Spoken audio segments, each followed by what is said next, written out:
वहीं पे इस्लामाबाद में क्रिकेट भी खेला करते थे, सारे शौक़ वहाँ पे पूरे किए। वहाँ पे एक दायरा सकाफ़त पाकिस्तान हुआ करता था। अच्छा। वहाँ पे म्यूज़िक के हवाले से हमारी एक्टिविटीज़ होती थी। का मजमून है जोग्राफिया या और आप हैं म्यूजिशियन, परफॉर्मर, इन दोनों का मिलाप कैसे? कि मेरी आदत थी कि मैं शाम में वॉक पे जाता था, 4-5 किलोमीटर्स की वॉक करता था। तो उस दौरान ही अगर आप उसकी बीट को ऑब्ज़र्व करें तो वो बिल्कुल मार्चिंग रिदम के ऊपर है। तो वो मेरे जहन में आना शुरू हो गया, साथ जाना है बिलो दे कर। अभी तक जितने मेरे 3 एल्बम्स आए हैं मार्केट में अल्हम्दुलिल्लाह, उन्होंने तीनों ने पाकिस्तान की हिस्ट्री, 52 ईयर्स हिस्ट्री की रिकॉर्ड सेल की है। अस तेरी गल करनी है डैडी नाल, अस तेरी गल करनी। किन्ने किन्ने जाना है बिलो दे कर? There was a time when this song was on everybody's lips. There was no age barrier, there was no gender barrier. Everybody was singing it, including me. Talking to Ibrar was fun, really good fun. Ladies and gentlemen, I give you Ibrarul Haq. आज के इब्रार को तो हम सब जानते हैं, बहुत अच्छा गाता है, पाकिस्तान में भी जानते हैं, बाहर भी जानते हैं। लेकिन इससे पहले भी एक इब्रार था, स्कूल जाता था, शरारतें करता था कि नहीं करता था? उस इब्रार के बारे में बताओ हमें थोड़ा सा। I was born in Faisalabad. अच्छा। Father was a civil servant. अच्छा। मुख्तलिफ शहरों में जाते रहे पाकिस्तान की, जहाँ जहाँ उनकी पोस्टिंग होती थी हम लोग साथ चले जाते थे। फिर गुजरात रहे कुछ अर्सा, वहाँ से जूनियर मॉडल स्कूल से मैंने पढ़ा।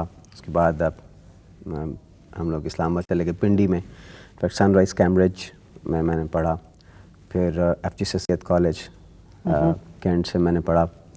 ग्रेजुएशन करने के बाद फिर लॉ पढ़ने के लिए वहीं पे पंजाब लॉ कॉलेज चला गया। फिर कायद-ए-आज़म यूनिवर्सिटी इस्लामाबाद। ठीक। वहीं पे इस्लामाबाद में क्रिकेट भी खेला करते थे, सारे शौक़ वहाँ पे पूरे किए। वहाँ पे एक दायरा सकाफ़त पाकिस्तान हुआ करता था। अच्छा। वहाँ पे म्यूज़िक के हवाले से हमारी एक्टिविटीज़ होती थी। तो उसमें भी साथ साथ मैं जाता था। जब बिल्कुल छोटा सा था स्कूल में, तो मुझे याद है कि क्लास 2 में एक बार मैडम हमारे क्लासरूम में आई तो कहने लगी कौन कौन से बच्चे स्पीच करेंगे। तो उसमें कुछ पता नहीं होता था स्पीच क्या होती है, तो मैंने भी उसमें से इनिशिएटिव बड़ा होता था, हाथ खड़ा कर करूँगा।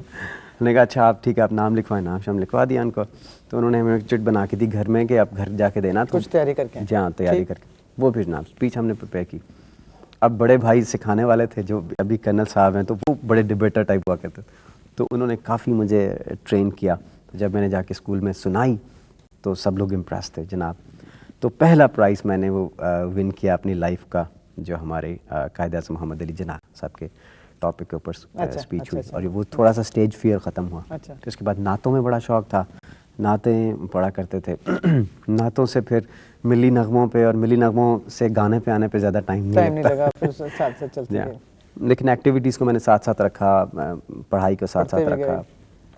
और फिर MSc करने के बाद कायद-ए-आज़म यूनिवर्सिटी, तो फिर लाहौर हम लोग। और आपने एचएसएन कॉलेज में फिर पढ़ाना भी शुरू किया? यहाँ पे एचएसएन कॉलेज, और फिर वहाँ शायद बिल्लो आपकी ज़िंदगी में दाखिल हुई। तो जब पढ़ाने के जो सिलसिला था एचएसएन कॉलेज में, वो भी तो एक बड़ा एक्सपीरियंस होता है, एक तजर्बा होता है। वहाँ वो एक इदारा ही ऐसा है कि उसमें हमें जो भी जाता है बहुत इम्प्रेस भी हो जाता है। आपके वहाँ के क्या तासुरात, बच्चे कैसे थे, पढ़ाना कैसा लगा? बहुत अच्छे। बल्कि अभी जब मैं यहाँ आ रहा था तो थोड़ी देर पहले एक बच्चे का फ़ोन आया एचएसओनियन का, और वो मुझसे कह रहा था सर CSS के सब्जेक्ट्स कौन कौन से रखूँ, आपने कौन से रखे थे? मैं भी कुछ अर्सा तैयारी करता रहा। उसकी मैंने एग्ज़ाम तो नहीं दिया, लेकिन वो एक फॉरेस्ट्री रख लूँ, एक लिटरेचर। मैंने कहा लिटरेचर में मार्क्स नहीं आएंगे तो रखने हैं तो रख लो। बड़े स्वीट अभी तक आपके हैं। जी हाँ, और बड़ा अच्छा माहौल वहाँ का। और ऑब्वियसली एचएसएन कॉलेज दुनिया की एक बड़ी अजीम दर्स का, बड़ी अच्छी यादें हैं मेरी वहाँ से। और आपका मजमून है जोग्राफिया? जी। और आप हैं म्यूजिशियन, परफॉर्मर, इन दोनों का मिलाप कैसे? मैं समझता हूँ ये तो एक लाइटर साइड है पर्सनालिटी की, जिसको मैं अपना हॉबी कहता हूँ। It's my serious hobby. मैं इसको प्रोफेशन नहीं कहूँगा, उसमें आप सिर्फ पैसे कमाने के लिए नहीं करते। मैं प्राइवेट शोज़ नहीं कर रहा होता, शादियों वादियों पे इधर उधर नहीं करता, सिर्फ कमर्शियल शोज़ करता हूँ। वो भी एक अभी ख़ास मकसद के तहत कि एक हॉस्पिटल बनेगा, उससे लोग को फ़ायदा होगा। और अपनी फैमिली की रिवायात से बड़ी बगावत करके उसके अंदर एग्जिस्ट करना, ये भी एक आपको पता ही है पाकिस्तान के अंदर बड़े मसाइल हैं। मेरा अगला सवाल यही था कि ये जो आपने, जिसको आप हॉबी कह रहे हैं, मशगला कह रहे हैं, ये हमारे अब ख़ानदान में, अब तो खैर फिर भी थोड़ा बहुत मंजूर हो गया, लेकिन शुरू में इसको कुछ लोग अच्छा नहीं समझते थे, तो आपने लफ्ज़ बगावत इस्तेमाल किया, तो किसने मना किया, कैसे मना किया? ये पूछे किसने मना नहीं किया, ठीक। मेरे बड़े भाई ने मना नहीं किया। अच्छा। हाँ, उन्होंने कहा कि बेटा आप देखी जाएगी यार, कुछ नहीं होता। तो लेकिन उसके बावजूद लोग मैं समझूंगा कि मेरा शो बिज़नेस वाला इमेज नहीं है, और चूँकि वो जो लोग मुझे पर्सनली जानते हैं उनको भी पता है कि ना शो बिज़नेस के अंदर मेरा ज़्यादा बैठना उठना है और ना बहुत ज़्यादा इंटरेक्शन है, और जो सबसे बड़ा कॉम्प्लीमेंट मुझे दोस्तों से मिलता है वो कहते हैं तुम बिल्कुल नहीं बदले हो। अच्छा। बिल्कुल वैसे के वैसे हो जैसे स्कूल में या कॉलेज में या यूनिवर्सिटी में थे, बिल्कुल वैसे ही हो। इतराज़ात होते क्या थे कि इसमें क्या करोगे, क्या कमाओगे, लोग अच्छा नहीं समझेंगे, जी ये काम पकड़ लिया? कमाने का तो कुछ ऐसा नहीं था, यही था कि लोग क्या कहेंगे कि तुम जनाब चौधरियों का लड़का और ये मैं इन चीज़ों पे इतना बिलीव नहीं करता जी। मैंने भी उनको, और अभी उन्होंने भी, सब लोगों ने भी ये एक्सेप्ट किया है कि नहीं, इसमें कोई शक नहीं है कि बड़ी ऑनर है, बड़ी रिस्पेक्ट है, और पूरी दुनिया में जहाँ पे भी जाता हूँ, चूँकि उस हॉस्पिटल के हवाले से भी, HSN कॉलेज के हवाले से भी लोग जान रहे होते हैं तो बड़ी रिस्पेक्ट करते हैं। तो रिस्पेक्ट आपको, आप किसी भी फील्ड में चले जाएं, मेरे ख्याल में वो आपने खुद कमानी होती है। बिल्कुल सही बात। इसमें कोई भी फील्ड बुरा या अच्छा नहीं होता, सिर्फ हम अपने अमाल से उसको बनाते हैं। बिल्कुल सही बात है। ये बताइए, पहला गाना और इतनी शोहरत अब ये तो मैं नहीं पूछूंगी कि लोगों को अपना पहला गाना याद है, वो तो तुम्हें शायद कोई गाना भूलने नहीं देगा, लेकिन वो गाना हुआ कैसे, वो जुमले उसके, शायरी उसकी अजीब व गरीब है बिल्कुल है कि नहीं? जी हाँ, मुझे तो खुद भी समझ में नहीं आता, मैं प्रोफेशनल म्यूजिशियन नहीं हूँ, लेकिन उस आइडिया का जहन में आ जाना, बस मैं यही कहूँगा कि कोई इत्तेफाक था बहुत बड़ा, कि मेरी आदत थी कि मैं शाम में वॉक पे जाता था, 4-5 किलोमीटर्स की वॉक करता था, तो उस दौरान ही अगर आप उसकी बीट को ऑब्ज़र्व करें तो वो बिल्कुल मार्चिंग रिदम के ऊपर है, तो वो मेरे जहन में आना शुरू हो गया, साथ जाना है बिलो दे कर, किन्ने किन्ने जाना। तो मुझे खुद भी हंसी आई, मैंने आके अपने भाई को सुनाया, मैंने कहा भाईजान ये गाना बड़ा ज़बरदस्त है। तो कहते हैं किसका है, मैंने कहा किसी और का है, अपना नहीं मैंने बताया। तो सुना, कहते हैं ये बड़े मज़े का है, आगे क्या है, मैंने कहा अभी तो इतना ही है। तो मैंने कहा ये मेरा है। बड़े हैरान हुए कि अच्छा, तो उसको आगे से बनाओ। फिर मैं उसको बनाना शुरू किया, मुझे तकरीबन 6 महीने लगे इसमें बनाने में, और फाइनली एक दफ़ा उसकी रिकॉर्डिंग सही नहीं हुई, बड़े बीच में डिप्रेशंस भी आते थे, साथ साथ सुबह HSN में जाके मैं गाउन शाउन पहन के पढ़ा रहा होता था, किसी बच्चे को पता नहीं था कि हमारे टीचर जो है कैसेट भी बना रहे हैं। अंदर का जो शौक होता है वो तो होता ही है, लेकिन इवनिंग में मैं स्टूडियोज़ जाके रिकॉर्डिंग के, स्टूडियोज़ के माहौल का भी पता नहीं था, तो थोड़ा बहुत पता चलना शुरू हुआ कुछ म्यूजिशियन से कांटेक्ट करके, तो हमने वो किया, रिकॉर्ड किया गाना। अब बच्चे मुझसे एक सवाल पूछा करते थे, सर आपको गाना सुनना अच्छा लगता है? तो मैं हंसता था कि बेटा अभी तो आपको पता चलेगा कुछ, जब एल्बम मार्केट में आएगी। तो खैर उसके बाद मार्केट में आया एल्बम, और फिर मेरी तवक्कुआत से बहुत ज़्यादा उसकी। ये बताओ इब्रार, यही वाली बात जो आपने कहा कि एक आप प्राइवेट शख्स थे, एक कॉलेज में पढ़ा रहे थे, घरेलू ज़िंदगी थी आपकी, उसके बाद ये गाना आया और बहुत से गाने आए, और फिर आप एक प्राइवेट शख्स से एक पब्लिक फिगर बन गए। उसमें फिर अपनी ज़ाती ज़िंदगी नहीं रहती, उसमें अपना खाना पीना सोना अपना नहीं होता, उसकी अपनी लज्जत है, लेकिन कभी कभी अपनी ज़िंदगी खो जाती है ना, तो उसकी तलाश भी रहती है। जी हाँ, आपने बड़ी सही बात की है, लेकिन मैं आपसे कहूँ कि अपनी अपनी नेचर होती है हर शख्स की। मुझे एक बड़ा कॉम्प्लीमेंट लगता है जब मुझसे कोई कहता है कि यार तुम्हारी बड़ी हिम्मत है।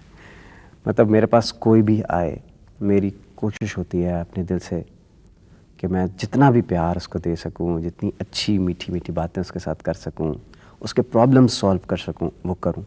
और लोग मेरे साथ आते हैं, और शुक्र है अल्लाह का, जितना भी शुक्र अदा करूं वो कम है कि वो एक अच्छा इमेज लेके वापस जाते हैं कि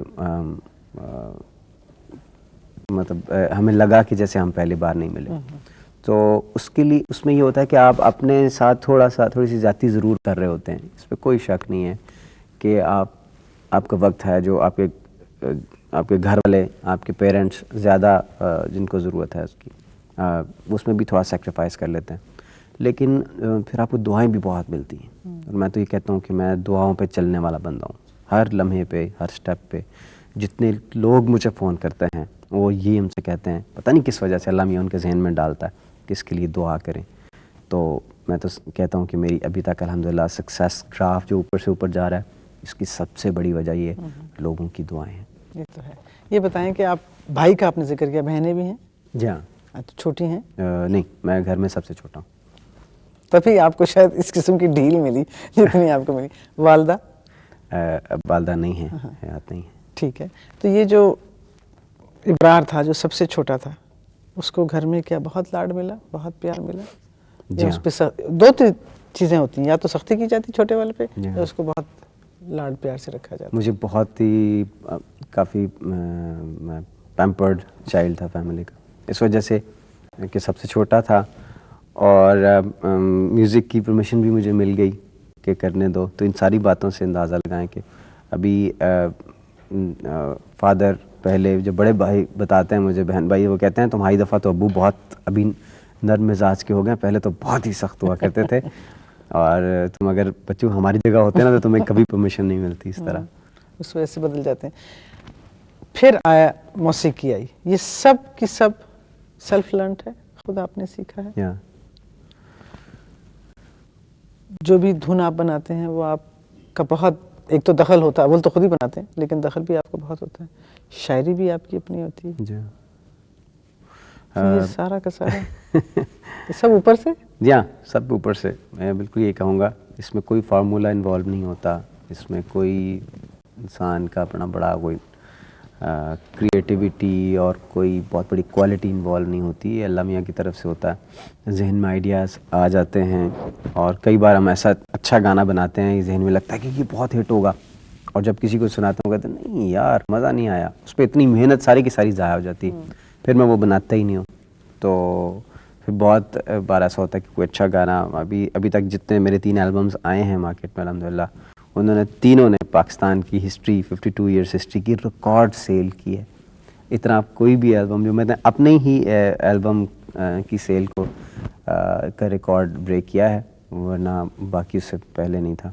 तो ये मैं सारा कुछ कहूँगा कि क्योंकि मेहनत तो हर बंदा कर रहा होता है, और बड़े बड़े प्रोफेशनल पड़े हुए हैं यहाँ पे जिन्होंने म्यूज़िक को सीखा हुआ है, जिनको थ्योरी का पता है। हमें कुछ पता नहीं है, बस लफ्ज़ कुछ जुड़ जाते हैं खुद ही से और फिर बन जाते हैं।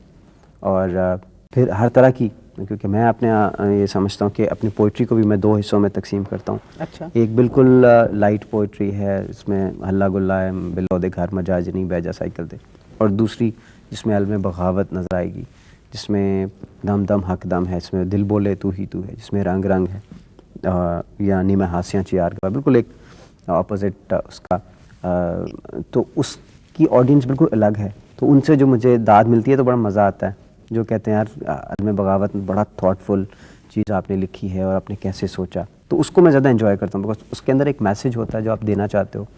तो अगर वो जाए, बिकॉज लाइट चीज़ें तो बंदा लिख ही लेता है, जोक्स मिला के गाना बना लेना, या उसको पंच लाइन बना के तो उसको कमर्शियल वैल्यू थोड़ी सी ऐड करना, उसमें नई बीट्स डालना, रिदम डालना, गिटार्स डालना, तो उसको इतना मुश्किल मैं समझता नहीं होता।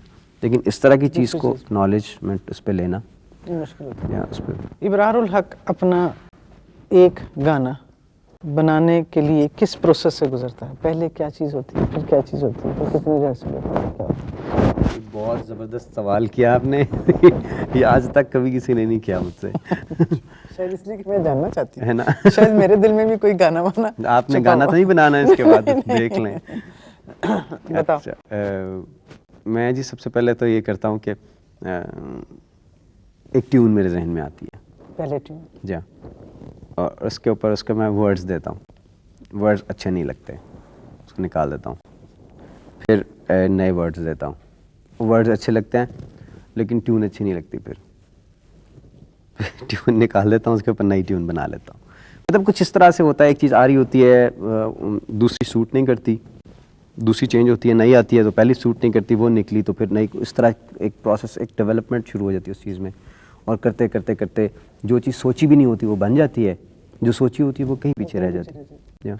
इब्रार, ये जो तख्लीकी अमल होता है जिसके बारे में आप बता रहे थे, कोई चीज़ बनती है, कोई बिगड़ती है, कोई बिगड़ती है, कोई बनती है, मैंने कई लोगों से पूछा है तो मुझे ये महसूस होता है इसमें बहुत कर्ब होता है, इसमें कभी कभी गुस्सा आता है, कभी नाराज़ हो जाता है आदमी, कभी किसी से बात नहीं करना चाहता, मुझे अकेले छोड़ दो, मुझे ऐसे करो।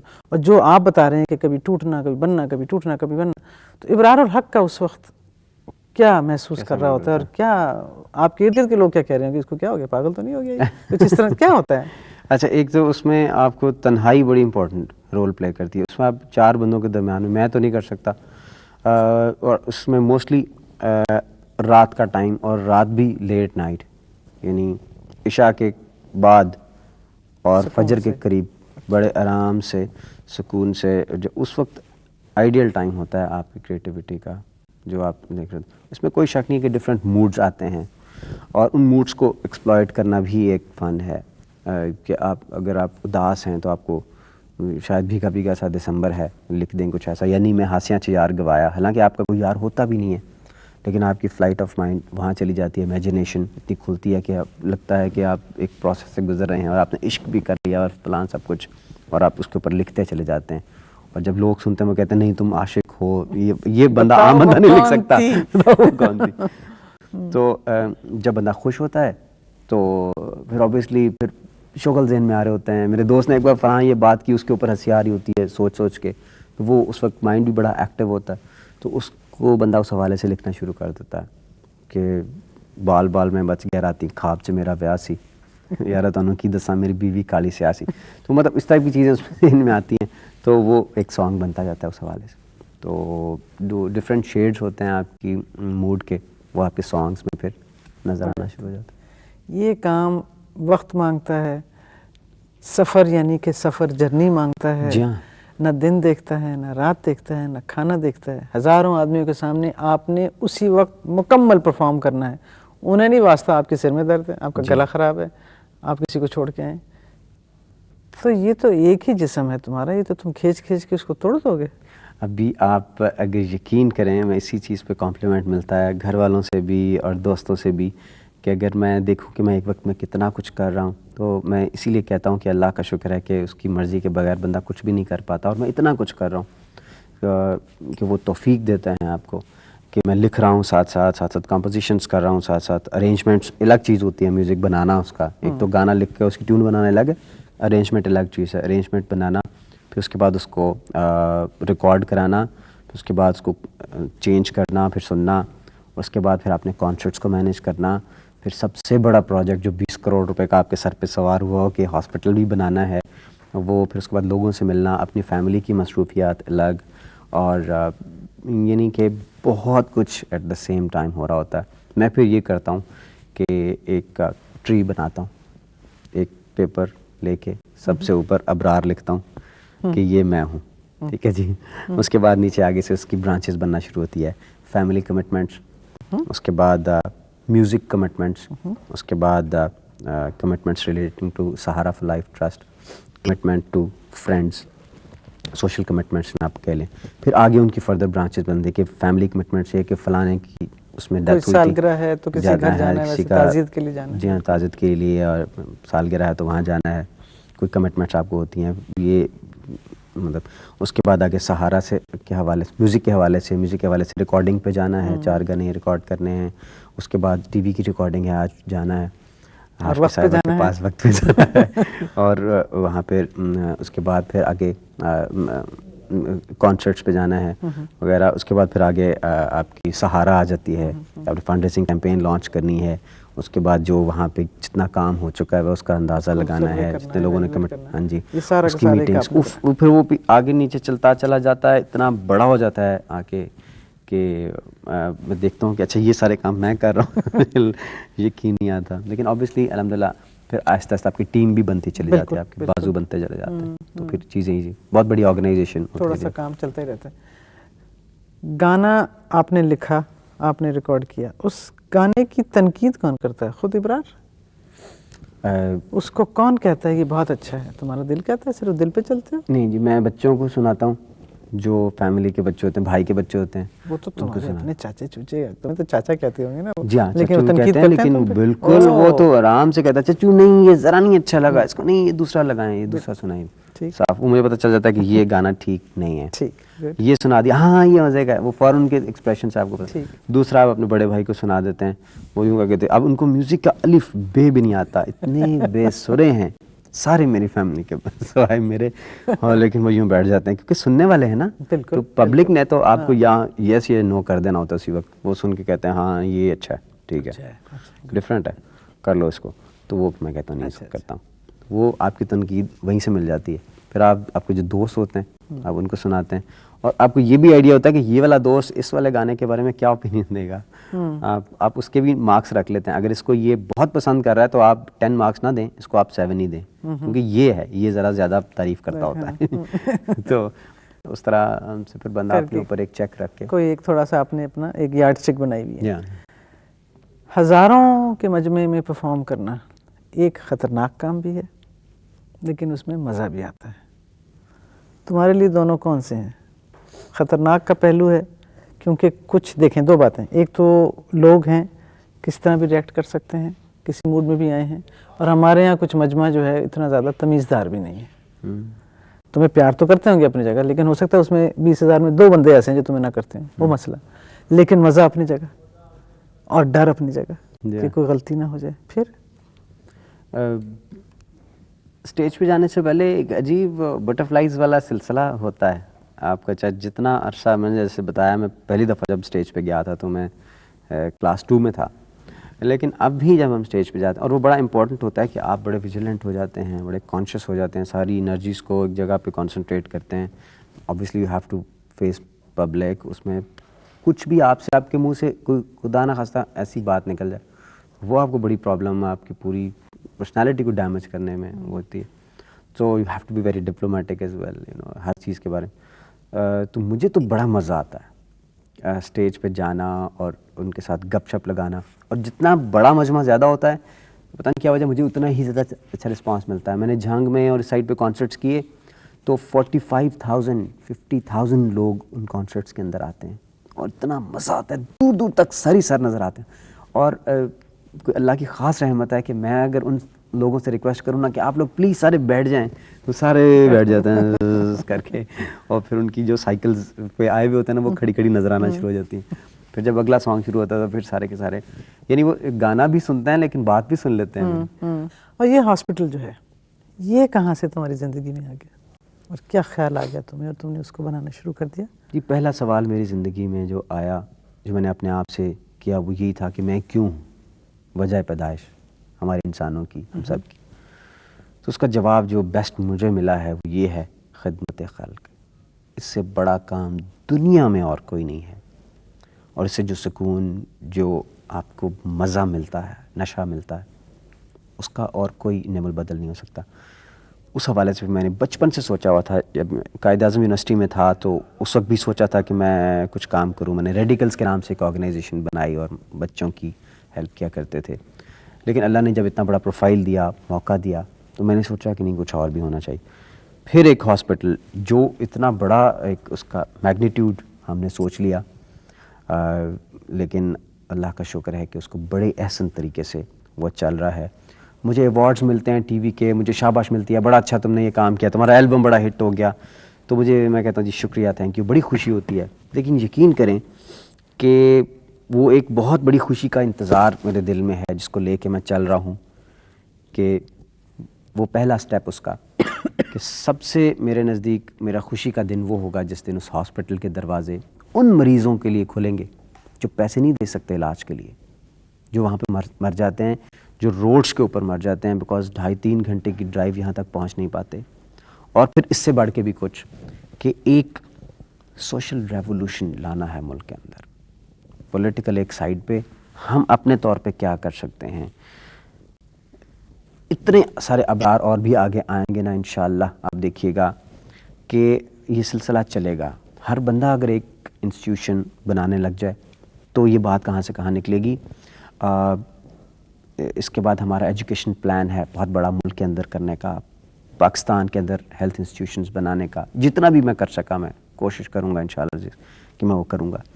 तो एक रेवोल्यूशन सा आना चाहिए सोशल सेक्टर के अंदर कि अब देखें ना दूसरे मुल्कों में 80% काम NGOs कर रही होती हैं, 20% सिर्फ गवर्नमेंट के पास है, हमारे यहाँ सारा कुछ गवर्नमेंट पे है।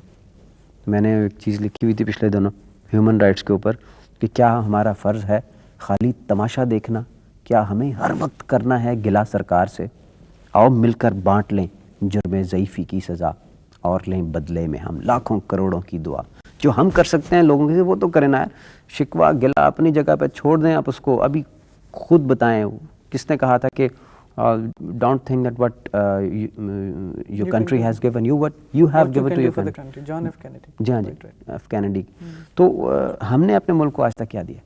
तो थोड़ा सा उस और नौजवान, आज के नौजवान से मैं इतना खुश हूँ, मैं आपको बताता हूँ अगर इनको लीडरशिप मिलती है, इनको डायरेक्शन मिलती है, हमें ये करना है तो ये करेंगे। ये पुराने नौजवानों से ज़्यादा जज्बे वाले हैं, ज़्यादा मोहब्बत करते हैं अपने मुल्क से। इंशाल्लाह आप देखिएगा कि ये हमारा मुल्क बड़ी तरक्की करेगा। मैं बड़ी पॉजिटिव सोच है। और अभी कितनी देर है इस हॉस्पिटल में? इंशाल्लाह अगले 15 महीनों में मुकम्मल होगा जी, और उसके बाद हम नया प्रोजेक्ट अनाउंस करेंगे। बड़ी मुश्किलात पेश आई मुझे, जाहिर है अभी भी आ रही हैं और बड़ी टेंशन भी हो जाती है, लेकिन अल्लाह का शुक्र है जब तक ये हमारे साथ हमारी कौम है, अल्लाह की ज़ात है, हमें कोई परवाह नहीं है।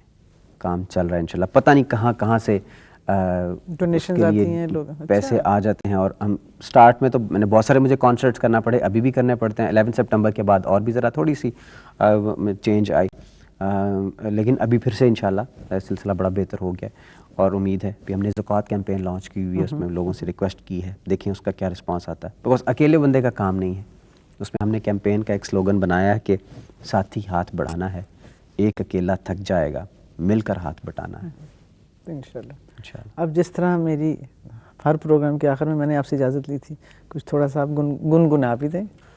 होया सा तेरी गल करनी, होया सा तेरी गल करनी है डैडी नाल, अस तेरी गल करनी है डैडी नाल, अस तेरी गल करनी होए टंग डंग डंग डंग डंग डंग डंग डंग डंग। अखियां दे विच नी गुलाबी तेरे डोर ने, छेती कर आजा बड़े चंगे तेरे सौरे ने, जिथों साडा यार लंगे जगह मैं खरीद ला, हाल रोड जेल रोड खंग के खरीद ला, हाल रोड जेल रोड खंग के खरीद ला, छोटी मोटी रोड तो बरात नहीं लंघाउणी, असां जाना मालो माल, अस तेरी गल करनी है डैडी नाल, अस तेरी गल करनी ओए टिंग टिंग। Thank you bra. Thank you so much.